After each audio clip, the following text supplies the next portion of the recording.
உங்களையும் உங்கள் மூலம் உலகையும் உருமாற்றும் நம்ப முடியாதவை 400. நடக்க முடியாதவற்றை நம்மை கொண்டு நடத்துகிறவரே நம் தேவன். நம்ப முடியாததை நம்புவதே நம் விசுவாசம். தேவ பிள்ளை தேவனென்று இயேசு சொன்னாரே, நீ மனுஷன் அல்ல, மறந்திடாதே. கல்லறையை மாத்திரமல்ல, கல்லறை தோட்டத்தையே காலி செய்யும் ஆற்றலும் இப்பொழுதே உனக்குண்டு. நான் செய்ததை விட பெரிய கிரியையும் நீ செய்வாய் என உன்னை பார்த்து சொன்னவர் எல்லளவும் பொய்யுரையா இறைமகனாம் இயேசுவன்றோ. அவர் எங்கும் எப்பொழுதும் உனக்குள்ளே வாசம் செய்கிறாரே. நீ செல்லும் இடமெல்லாம் அந்த ஜீவ தண்ணீரை கட்டவிழ்த்து விடு. நீ கட்டவிழ்ப்பதை பரலோகம் கட்டவிழ்த்து வையகத்தை வாழ வைக்கட்டும்.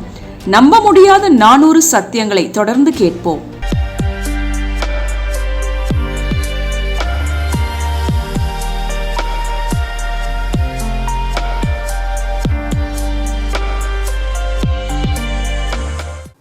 ஒரு சாதாரண வாழ்க்கை வாழ்ந்தது போதும் பிரியமானவர்களே. ஒரு அசாதாரணமான வாழ்க்கை வாழும்படியாகவே தேவன் உங்களை என்னோடு இணைத்திருக்கிறார். அதை தாண்டி வாங்க. சாதாரண வாழ்க்கையை தாண்டி வந்து ஒரு எஸ்தரை போல, ஒரு தாவீதை போல ராஜா ராணியாக வாழும்படியாக நான் உங்களை அழைக்கிறேன். உங்கள் தகப்பனாகிய தேவன் இன்னொரு லெவலில் உங்களை அழைக்கிறார். எப்படி? தேவர்களாக வாழும்படியாக. வசனத்தை பெற்றுக்கொண்டுள்ள உங்களை தேவன் இப்பொழுதே தேவர்களாக உயர்த்தி வைத்திருக்கிறார். உங்களுக்கு ஒரு பிரகாசம் உள்ள மனக்கண்கள் உண்டாவதாக. 381வது நம்ப முடியாத சத்தியம், உன் வங்கி கணக்கில் ஐஸ்வர்யம் புரண்டோட. மிக முக்கியமான ஒரு காரியத்தை ஆவியானவர் நமக்கு கற்றுத்தர போகிறார். அவருடைய விருப்பம் வாஞ்செல்லாம் என்ன தெரியுமா? நீ ஐஸ்வர்ய நதியில, ஐஸ்வர்ய கடலில் மிதக்க வேண்டும் என்பதுதான் தேவனுடைய விருப்பமாக இருக்கிறது. சில வசனங்களை வாசிக்கும் பொழுது நீங்கள் ஆச்சரியப்பட்டு போறீங்க. அவர் தான் நம்மளை சிருஷ்டித்தாரு, நீங்கள் என் பிள்ளைகள் என்கிறாரு. அப்போ எப்படி அதானி அம்பானி தன்னுடைய பிள்ளைகளை தன்னுடைய ஐஸ்வர்யத்தினால் இல்லையா, தன்னுடைய எல்லா ஐஸ்வர்யத்தையும் கொடுத்து தன்னுடைய பிள்ளைகளை இந்த உலகத்தில் உள்ள கோடீஸ்வரர்கள் ஆசீர்வதிக்கிறது போல, ஹல்லேலூயா, வெள்ளிக்கும் பொன்னுக்கும் சொந்தக்காரராகிய நம்முடைய தேவனாகிய கர்த்தர் உங்களை எப்படி ஆசீர்வதிக்க விரும்புகிறார் என்று சொல்லி முதலாவது நீதிமொழிகள் 3வது அதிகாரம் 10வது வசனத்தில் நான் உங்களுக்கு வாசிக்கிறேன். The book of Proverbs chapter 3 verse 10 I shall read for you. அப்பொழுது உன் களஞ்சியங்கள் பூரணமாய் நிரம்பும், உன் ஆலைகளில் திராட்சை ரசம் புரண்டு ஓடும். ஆண்டோடைய அண்டர்ஸ்டாண்டிங்கை பார்த்தீங்களா? ஆண்டோடைய நோக்கத்தை பார்த்துட்டீங்களா? எப்படியா? உன் களஞ்சியங்கள் பூரணமாய் நிரம்பும். களஞ்சியம் அல்ல, களஞ்சியங்கள். உங்கள் ஸ்டோர் ஹவுஸ் ஓவர்ஃப்ளோ ஆகுங்கிறாருங்க. ரைட்? அப்புறம் என்ன சொல்லுகிறார்? அவருடைய விருப்பத்தை சொல்லுகிறார் பாருங்கள். உன் ஆலைகளில் திராட்சை ரசம் புரண்டு ஓடும். ஹல்லேலூயா. அதனால தான் இந்த தலைப்பை தேவனுடைய ஆவியானவர் நமக்கு தந்திருக்கிறார். என்ன தலைப்பு? உன் வங்கி கணக்கில் ஐஸ்வர்யம் புரண்டு ஓட. அப்படி என்றால் என்ன பொருள்?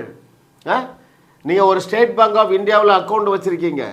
நீங்கள் உள்ளே போகும் பொழுதெல்லாம் அந்த பேங்க் மேனேஜர் எல்லா ஸ்டாஃபும் எழுந்து உங்களை சல்யூட் அடிப்பாங்க. ஏன்னா உங்கள் கணக்கில் ஆயிரக்கணக்கான கோடிகள் புரண்டு ஓடும். ஹல்லேலூயா, ஹல்லேலூயா.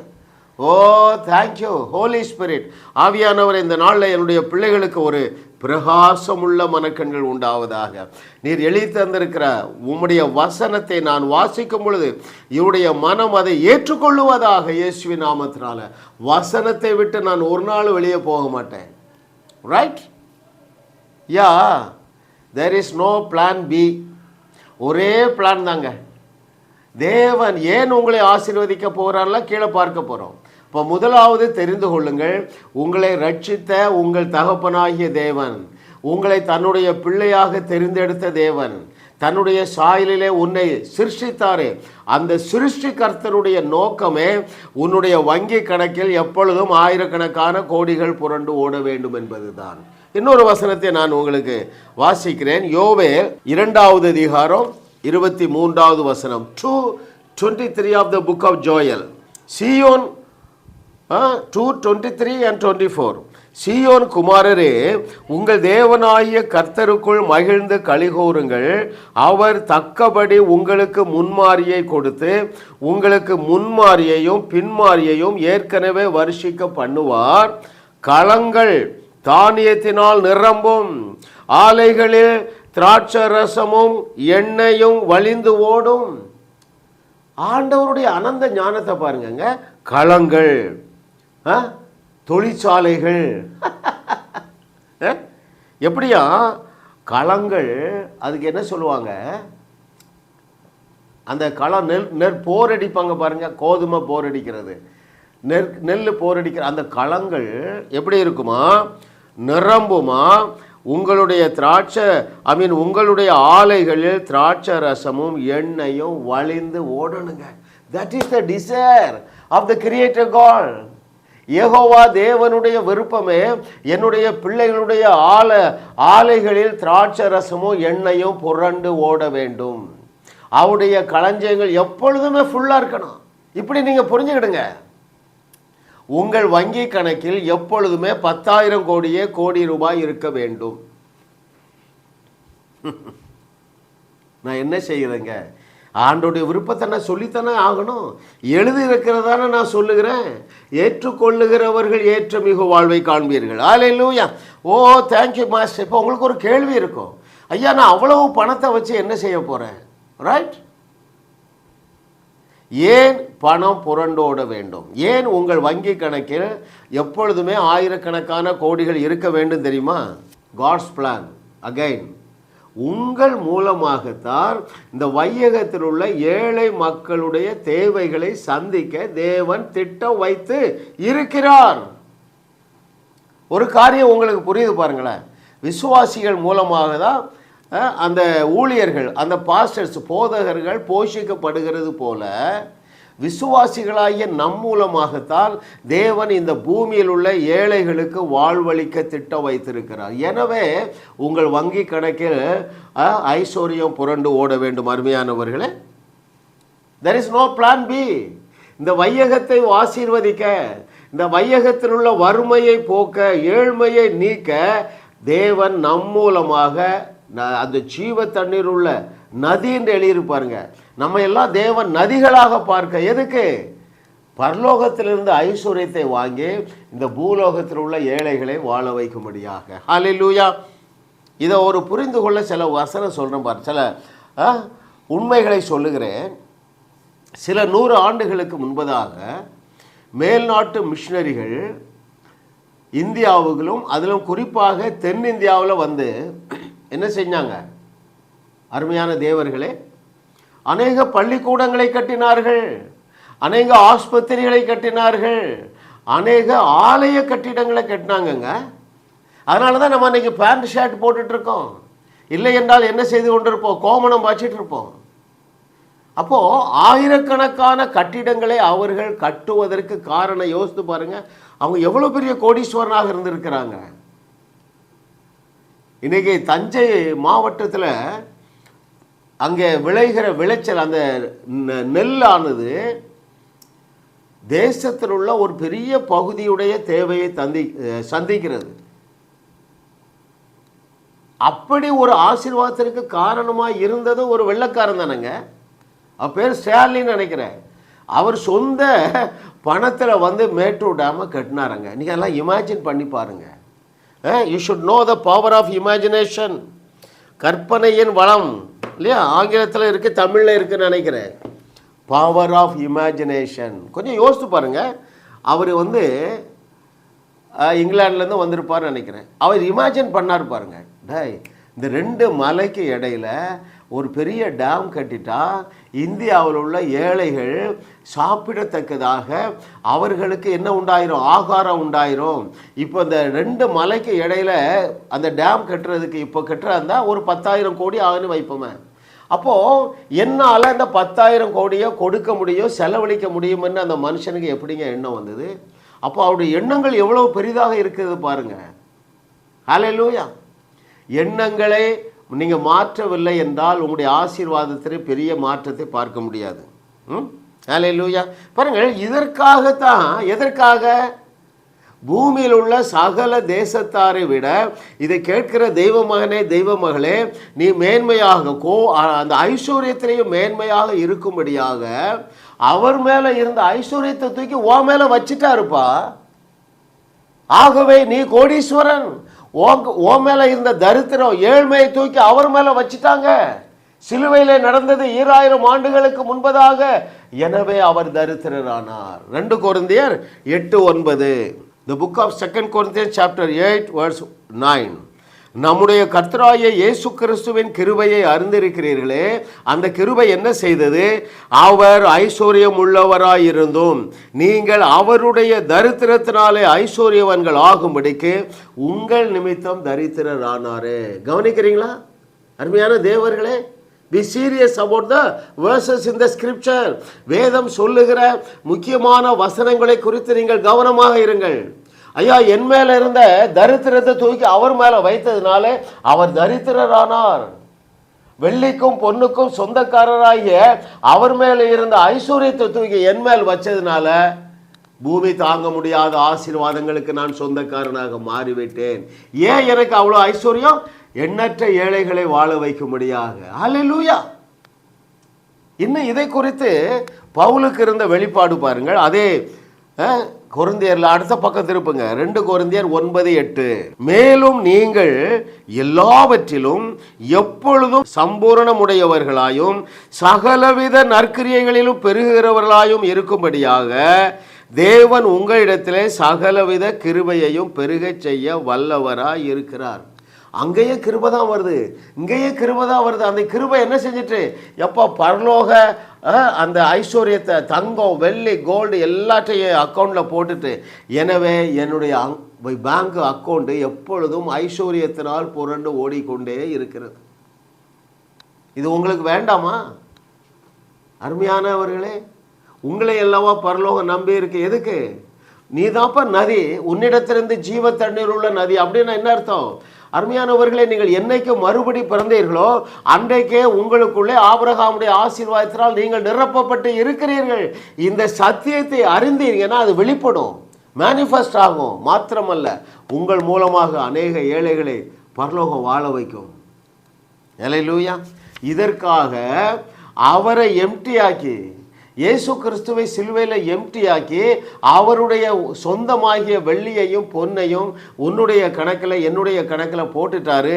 எனவே என்னுடைய வங்கி கணக்கில் ஐஸ்வர்யம் புரண்டு ஓடிக்கொண்டே இருக்கிறது என்பதை நீ விசுவாசித்தா போதும். பெற்றுக்கொள்ளுவதற்கு முன்பதாகவே உன்னாலே பெற்றுக்கொள்ள முடியும் என்று, விசுவாசிக்க முடியும் என்று 1 யோவான் 5:15 திரும்ப திரும்ப படிங்க. நீங்கள் எவையாவது தேவனுடைய சித்தத்தின்படி கேட்டால் நீங்கள் பெற்றுக்கொண்டோம் என்ற அறிவு, அதை வாசிக்கட்டுமா? 1 யோவான் 5:15. Thank you holy spirit. நாம் எதை கேட்டாலும் அவர் நமக்கு செவி கொடுக்கிறார் என்று நாம் அறிந்திருந்தோமானால் அவரிடத்தில் நாம் கேட்டவைகளை பெற்றுக்கொண்டோம் என்றும் அறிந்திருக்கிறோம். ரைட்? 2 நாலேஜ் சொல்லியிருக்கு. முதல் நாலேஜ் என்ன நாலேஜ்? யார் ஜபத்துக்கு பதில் கொடுக்கிறார் என்கிற நாலேஜ். 2வது என்ன நாலேஜ்? நான் கேட்டவைகளை பெற்றுக்கொண்டு விட்டேன், என்னுடைய ஆவி மனுஷனில் பெற்றுக்கொண்டு விட்டேன் என்கிற இந்த 2 நாலேஜ் இருந்தால் அப்பொழுது ஆபிரகாமுடைய பூமி தாங்க முடியாத ஆசீர்வாதத்தினாலே உங்களுடைய களஞ்சியங்கள் நிரம்பும் என்று கர்த்தருடைய ஆவியானவர் இதை கேட்டுக்கொண்டிருக்கிற ஒவ்வொருவரோடு பேசி கொண்டு இருக்கிறார். சாதாரண வாழ்க்கையிலேருந்து வெளியே வாங்குங்க, அது ரொம்ப எளிதானது, ரொம்ப ரொம்ப எளிதானது. ஏன் நீங்கள் சாதாரண வாழ்க்கையை விட்டு வெளியே வரணும்? ஏன் நீங்கள் இயேசு கிறிஸ்துவை போல இந்த பூமியில் வாழணும்? இயேசு கிறிஸ்துவுக்கு என்ன அழைப்பு இருந்ததோ அதே அழைப்பு தான் ஒவ்வொரு தேவனுடைய பிள்ளைக்கும் இருக்கிறது, ஒவ்வொருடைய விசுவாசிக்கும் இருக்கிறது. அவர் என்ன செய்வார்? கானா ஒரு கல்யாண வீட்டுக்கு போனால் அங்கே உள்ள பஞ்சத்தை நீக்குவார். 25,000 பேர் வானாந்தரத்தில் சாப்பிடணும்னா அங்கே தேவைகளை சந்திப்பார். குழிக்குள்ள தோண்டி புதைச்சிட்டாங்கன்னா 4வது நாள் உயிரோடு எழுப்புவார். அத்தனை பிரச்சனைகளையும் தீர்த்து வைக்க அவர் ஆற்றல் மிக்கவராக இந்த பூமியிலே உலா வந்தது போல இதை கேட்டுக்கொண்டிருக்கிற தேவர்களே, அவர் செய்ததையும் செய்து அதைவிட பெரிய அற்புதங்களையும் செய்து தேவனுடைய ராஜ்யத்தை இந்த பூமியில எஸ்டாப்ளிஷ் பண்ணும்படியாக உன்னுடைய வங்கி கணக்கில் ஐஸ்வர்யம் புரண்டோட வேண்டும். ஹல்லேலூயா. ஓ ஹல்லேலூயா, ஹல்லேலூயா. ஓ தேங்க்யூ மாஸ்டர். அப்போ பாருங்க, முதலாவது இந்த வையகத்தை வாழ வைப்பதற்காக நீங்கள் கோடீஸ்வரனாக வாழ வேண்டும். ரைட். இரண்டாவது, அதோட ஒரு மேன்மையான பர்பஸ் இருக்குங்க. ஆபிரகாமுடைய பூமி தாங்க முடியாத ஆசீர்வாதத்தினால் நீங்கள் நிரப்பப்படும் பொழுது உங்களை ரட்சித்த உங்களுடைய தகப்பனாகிய தேவனுக்கு ஒரே கொண்டாட்டம் எழுதியிருப்பா, ஒரே மகிழ்ச்சி. எரேமியா 33:9 மறக்காதீங்க. அவர் சொல்றாரு, எப்பா நான் உங்களுக்கு செய்ய போற நன்மையினாலே நீங்கள் பூமி தாங்க முடியாத அளவுக்கு ஆசீர்வதிக்கப்படுவீங்க, அது எனக்கு மகிழ்ச்சி, கீர்த்தி, புகழ்ச்சிங்கிறாருப்பா. அவருக்கு புகழ் சேர்க்கும்படியாக தேவன் உங்களை உயர்த்த விரும்புகிறார். மூன்றாவது, எதற்காக உங்களை உயர்த்த விரும்புகிறார்? நீங்கள் ஆராதிக்கிற தேவனே தேவன் என்று பூலோகத்தார் யாவருக்கும் நிரூபிக்கும்படியாக. நினைக்க 1000 கோடி ரூபாய் கடன்ல இருக்கலாம், சத்தியத்தை நீ சரியா அறிந்தா உன்னுடைய வங்கி கணக்கில் ஐஸ்வர்யம் புரண்டு ஓடும். 1000கணக்கான 10,000கணக்கான கோடிகள் புரண்டு ஓடும். அப்பதான் உலகம் புரிஞ்சுக்கிட்டு இவன் நம்பின கடவுள் உண்மையான கடவுள்டா. ரைட். இப்படி மிக முக்கியமான 3 காரணங்களுக்காக உங்களுடைய வங்கி கணக்கிலே ஐஸ்வர்யம் புரண்டு ஓட வேண்டும் என்று தேவன் விரும்புகிறார். ரைட். முதலாவது எதற்காக சொன்ன? ஏழைகளை வாழ வைக்கும்படியாக நீ கோடீஸ்வரனாக இருக்கிறாய். இரண்டாவது என்ன சொன்ன? சகல நற்கிரியைகளிலும் நீ பெருகும்படியாக தேவன் உன்னை கோடீஸ்வரனாக்கி வைத்திருக்கிறார். மூன்றாவதாக, நீ ஆராதிக்கிற தேவனே தேவன் என்று பூலோகத்தார் யாவரும் அறிந்து கொள்ளும்படியாக உன்னுடைய வங்கி கணக்கில் ஐஸ்வர்யம் புரண்டு ஓடுகிறது. அதை நீ கண்டுபிடி, உனக்கு ஒரு பிரகாசம் உள்ள மனக்கண்கள் உண்டாவதாக. ஹல்லேலூயா. பாருங்கள், அப்போ ஏன் அநேகர் இன்னும் தரித்திரர்களாக இருக்கிறார்கள்? அதான் இன்னைக்கு பாடம். தேவன் இப்படிப்பட்ட மகா பெரிய ஆசீர்வாதங்களையும் மகா பெரிய திட்டங்களையும் ஒவ்வொரு விசுவாசியின் மீது வைத்திருந்தாலும் ஏன் 99% ஓட்டாண்டியா வாழ்றாங்க?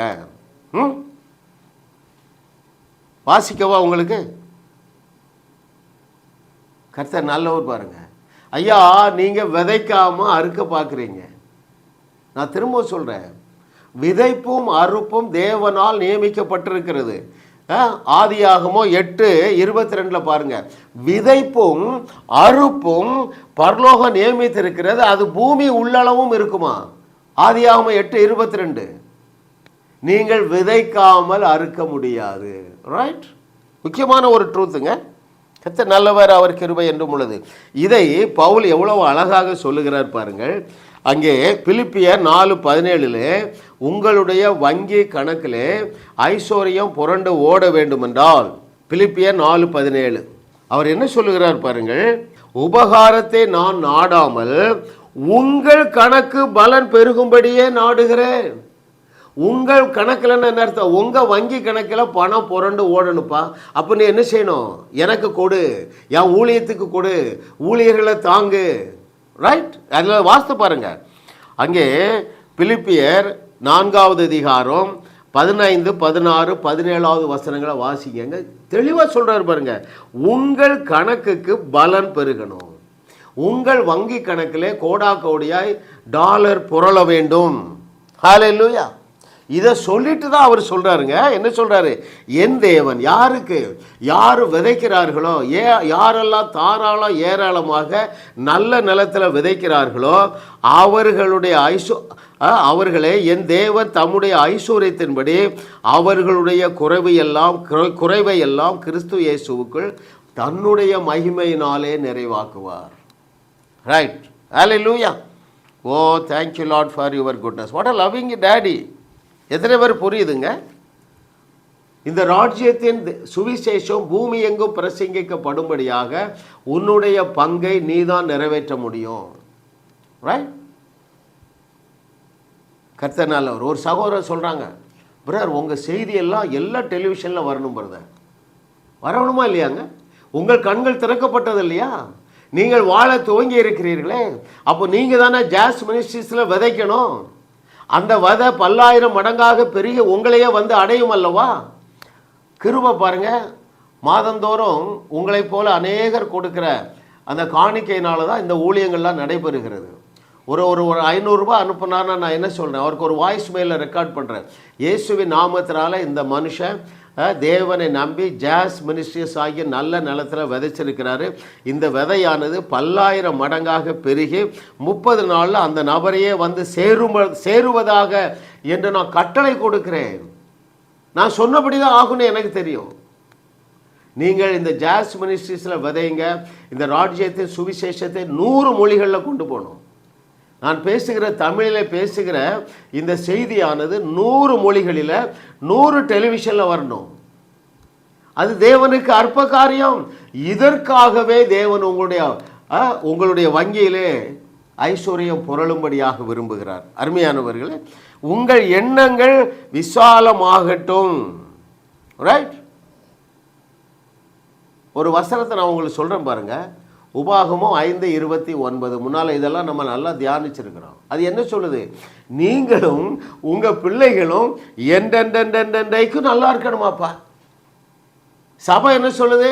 நீயும் உன் பிள்ளைகளும் என்னாலும் கஷ்டப்படணும். அதுதான் தேவனுக்கு இஷ்டம். ஐயா, நீங்கள் கஷ்டப்படுவது அவருக்கு இஷ்டம் இல்லை. நீங்கள் மகிழ்ச்சியாக செழிப்பாக இருப்பது அவருக்கு இஷ்டம்.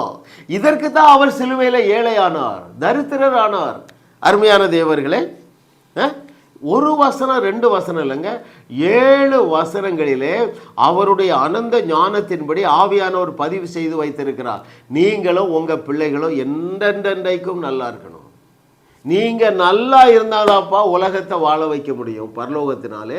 அதனால தான் நம்முடைய செய்திகளுக்கு ஒரு பொதுவான தலைப்பு, வாழுவோம் வையகத்தை வாழ வைப்போம். ஹல்லேலூயா, ஹல்லேலூயா. அவனுடைய விருப்பம் என்னங்க? நான் ஆரம்பத்தில் பார்த்தேன் பாருங்க, நீதிமொழிகள் 3:10. உன்னுடைய களஞ்சியங்கள் பூரணமாக நிரம்பும். உன்னுடைய களஞ்சியங்கள் நிறைவாக இருக்குன்னா போதாதா? பூரணமாய் நிரம்பும். அப்படின்னா என்ன அர்த்தம்? ஒரு நாளும் ஆசீர்வாதம் குறையாது.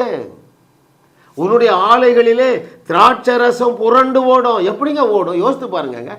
மழை பெஞ்சு வெள்ளம் போகிற மாதிரி திராட்சை ரசம் ஓடுன்னு அவர் சொல்லிட்டாருன்னா சரி சாமின்னு ஏற்றுக்கொள்ள வேண்டியதானே? ஹல்லேலூயா. உங்களுக்கு அந்த கலை தெரியுமே. எந்த கலை? வார்த்தையை ஏற்றுக்கொள்ளுகிற கலை உங்களுக்கு தெரியும். நான் சொல்லட்டுமா உங்களுக்கு? அவருடைய குமாரனுடைய நாமத்தின் மேல் விசுவாசம் உள்ளவராய் அவரை ஏற்றுக்கொண்டவர்கள் எத்தனை பேர்களோ அத்தனை பேரும் அவருடைய பிள்ளைகள் ஆனார்கள். நீங்கள் ஏற்றுக்கொண்டீங்களா? இயேசு கிறிஸ்து தேவனுடைய குமாரன், ரட்சிக்கப்பட்டீங்க. அதே பைபிள் என்ன சொல்லுது? உன்னுடைய ஆலைகளில் திராட்சை ரசம் புரண்டோடும், ஏற்றுக்கொள்ளுங்க. உன்னுடைய வங்கி கணக்கில் ஐஸ்வர்யம் புரண்டு ஓடும், ஏற்றுக்கொள்ளுங்கள். ஹல்லேலூயா. ஓ தேங்க்யூ மாஸ்டர். இன்னும் ஆண்டவர் என்னங்க சொல்றாரு? அநேக நபர்களுக்கல்ல, அநேக தேசங்களுக்கு நாம் கடன் கொடுக்க போகிறோம். எத்தனை பேர் பிலீவ் பண்ணுறீங்க? இதை கேட்டுக்கொண்டிருக்கிற ராஜகுமார், எஸ்தர், ருக்குமணி, நீ யாராக இருந்தாலும் சரி மகனே மகளே, உன்னைக்கிட்ட தான் தேவன் தெளிவாக பேசுகிறார். அங்கிள் உங்களுக்கு தெரியாது, நான் ரொம்ப கஷ்டப்படுறேன், உன்னோடு தான் பேசுகிறார். அங்கெல்லாம் இன்னும் முற்றிலுமாக பாவத்திலிருந்து வெளியே வரல, உன்னோடு தான் தேவன் பேசுகிறார். ஏன் எப்படி உறுதியாக சொல்கிறேன் தெரியுமா? உன்னோடு தான் தேவன் பேசுகிறார். உன்னைத்தான் ஆபிரகாமுடைய ஆசீர்வாதங்களினால் அலங்கரித்து அகில உலகத்தையும் வாழ வைக்க போகிறார் என்கிறார் வார்த்தையை நான் தைரியமாக ஏன் சொல்கிறேன் தெரியுமா? 20 நிமிஷம் என் செய்தி உனக்கு புரியுது பார்த்தியா? நான் பேசுகிற லாங்குவேஜ் புரியுத, வசனம் புரியுத. உன்னைத்தான் பரலோகம் ஆசீர்வதிக்க ஆயத்தமாக இருக்கிறது. தப்பு தப்பு தப்பு. பரலோகம் உன்னை ஆசீர்வதிச்சுட்டுப்பா.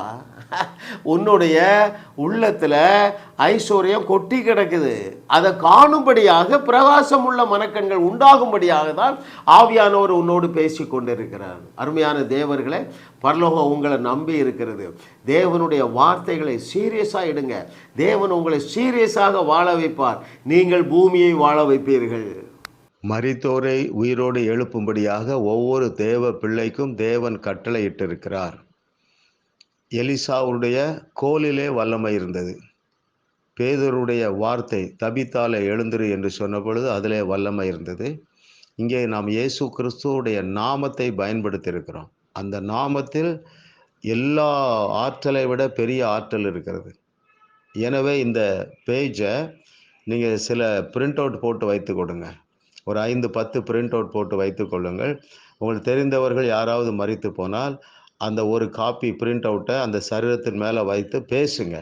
இயேசுவின் நாமத்தில் எழுந்திரு என்று சொல்லி நீங்கள் கட்டளையிடுங்கள். சுப்பிரமணியன் எழுந்திரு, எஸ்தர் எழுந்திரு, இயேசுவின் நாமத்தில் எழுந்திரு என்று சொல்லி நீங்கள் கட்டளையிடுங்கள்.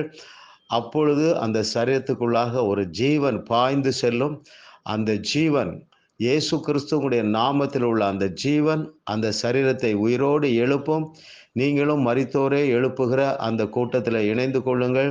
தேவனுடைய நாமம் உங்கள் மூலமாக மகிமைப்படும் என்று கர்த்தர் சொல்லுகிறார். ஆமென்.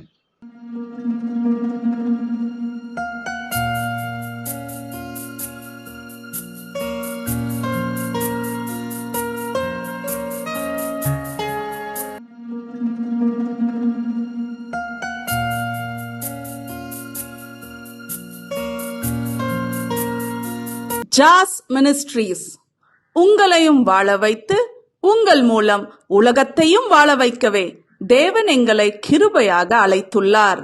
ஜாஸ் ministries kings and queens assembly வாரந்தோறும் சென்னை முகப்பேரில் நடைபெறும் ஞாயிறு ஆராதனைக்கு அன்புடன் அழைக்கிறோம். சத்தியத்தை சரியாக அறிந்து வெற்றி வாழ்க்கை வாழ்வீர்கள்.